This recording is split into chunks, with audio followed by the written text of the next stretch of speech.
Kasabay ka ba sa trending ngayong Bring Random Things? Ang iba kasi level up at kakaiba.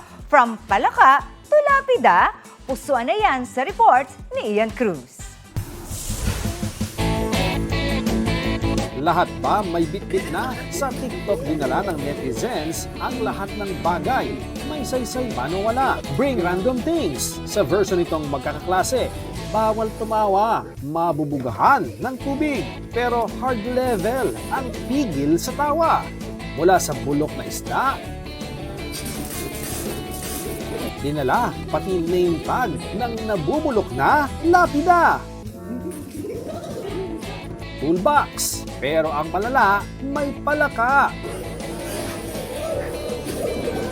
At kung ano-ano pa. Kung may dugyot version, ito ang Bring Random Things in Corporate World, kawali, gamit na medyas, at sewing machine.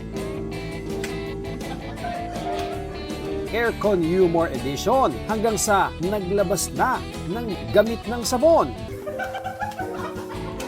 Random Things mula sa bahay ang unang rule ng trend na ito hanggang sa nagbago na dahil sa kulit ng mga Pilipino. Pero stick to the rule itong magbabarkada. Kaya bitbit, bidet, wifi router, meron ding ice crusher.